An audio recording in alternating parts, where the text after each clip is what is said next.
There's going to be a new gadget, a bit like the Metal Gear Solid sort of paint gun, but it's almost like a grappling hook, like in Just Cause 2. No idea sort of about that, but this is on the list, so apparently there's more of these gadgets to come. I think maybe another load of DLC, and on the topic of DLC, all downloadable content from Little Big Planet 1 apparently will be accessible and usable on Little Big Planet 2, so you certainly have not wasted your money with there. There are now going to be a movie editing tool, which I don't know how that's going to work, maybe for the video screens, or maybe even to record your levels to put them straight up onto the website, which they're going to be integrating a little bit more, or maybe just straight up to YouTube.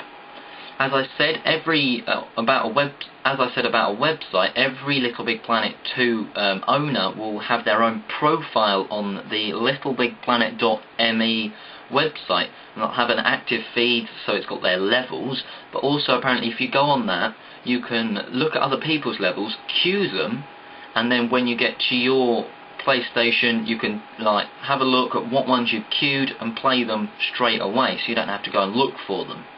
Apparently they'll also make some sort of code system where you can sort of put a code on a card, you hold it up to your PlayStation Eye, and it will take you to that level. I'm not sure how that will work, but I guess each one will sort of have their own unique sort of pixelated imagey thing, and that's how that will work.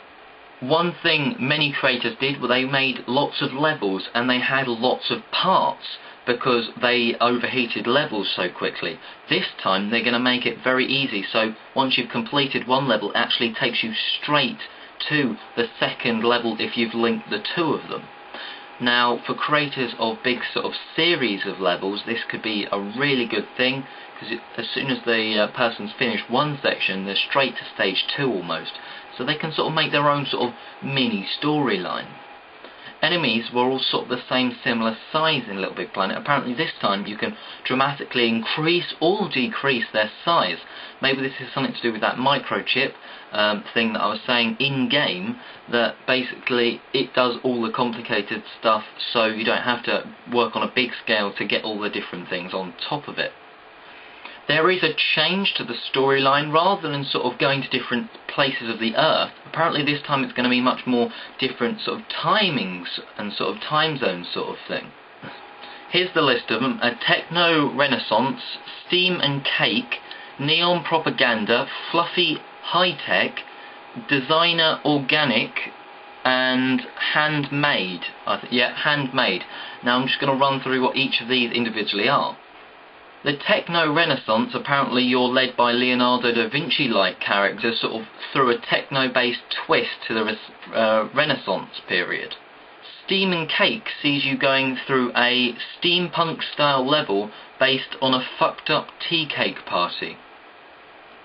Neon Propaganda is a Cold War-era poster line of factory environments where Sackboy is a liberating oppressed worker.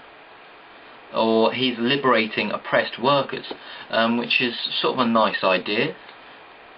And apparently the grim nature is all sort of supposed to be sort of opposed to the neon lights and signs sort of thing.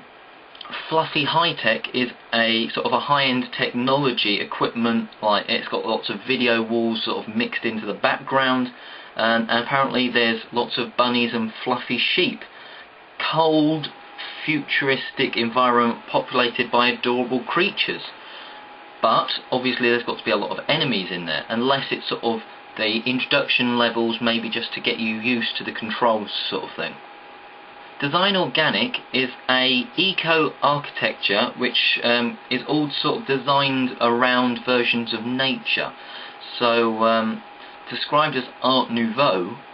Apparently it's sort of the closest Sackboy gets to nature, and there's sort of got to be lots of elaborate designs which are sort of very plantish. And finally the Handmade, apparently is their own tributes to sort of really the old games. It doesn't say any of them, but they're sort of the pixel based games sort of that you'd see in an arcade, and apparently the pixels are made out of wood and plastic and that sort of stuff. And finally, users no longer have to create their own sort of cutscenes by making Sackboy fall in front of certain objects. making stuff explode, so the writing comes in. You can make your own cutscene. Maybe that's something to do with that movie editing software sort of that's in the game, or maybe it's completely separate from that, or maybe there's sort of, that's one way you can use the movie software. But even then, sort of, you could maybe use them to go in between parts of your story, if you're making a sort of continuous story through many levels, or maybe it would just be a fun way to sort of introduce your level, or maybe yourself, to the Little Big Planet creating community. As this was a leak, maybe we'll see a bit more sort of June, as it was the June episode, or just before June, but we'll definitely be seeing some at E3. I can't see why we wouldn't, and I think that's one reason why many people think that Sony will completely pwn in E3. Thanks for listening to this Little Big Planet 2 special edition of Blood Gamers News. Subscribe and you will get weekly news updates, some Call of Duty videos, some commentaries, some random trailers that we find sort of amazing, and just general gaming stuff. Blood Gamers out.